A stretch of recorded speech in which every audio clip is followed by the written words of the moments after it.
I sold my property in the end to move from an antisocial issue. So that was that you'd still be there now if it wasn't for the neighbours? Yes, Good indeed, Lord. absolutely, yes. What Yeah, happened? it was that tragic. Yes. I had a very severe case. I tried to get the police involved. The council were involved. The police kept referring it back to the council, saying it's a council issue. They must deal with it. Right. We tried to have some mediation.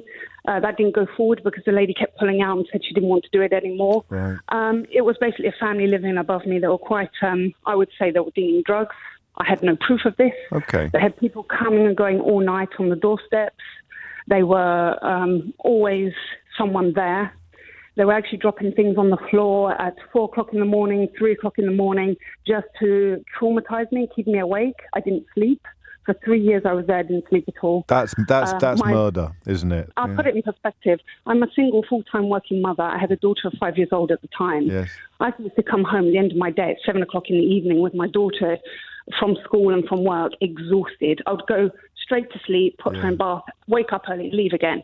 No one would know I was there. Right. So I had a real clear mission of my life, just working, getting through the working week with my daughter.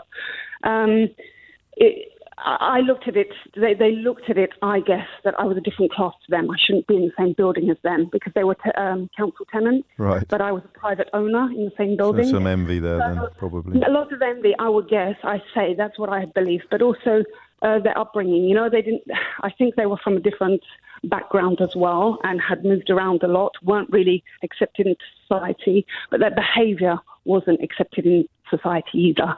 You know, the behaviour wasn't right when you're living in a property. How did it start? Was it just noise? Was it just because I think that unless it's happened to you, it's impossible to understand what it's like, isn't it, to have people above you usually rather than below you? This is the thing. It started off with the noise, and I gently mentioned that to them. I just said, "Oh, hi. You know, there's a little bit. Would you care to be careful on the floor because it's really waking me up in the night, and I'm sorry to mention it." And they're like, "Oh, yeah, sure, of course, we'll be fine, no problem." Okay. It persisted. But then also it got so bad it became violent.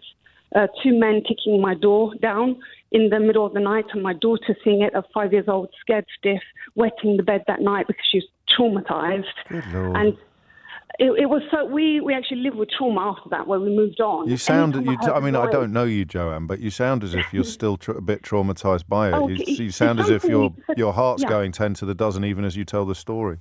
Well, you're absolutely right, because actually it's bringing up all the bad memories. I thought it might be. I used to be hounded, you know, leaving my property at 7 o'clock or 8 o'clock in the morning, hounded with a woman shouting out the window at me. Abuse. If I'd mow my garden, my grass on the weekend, she'll be shouting out the window at me. It was just an anger.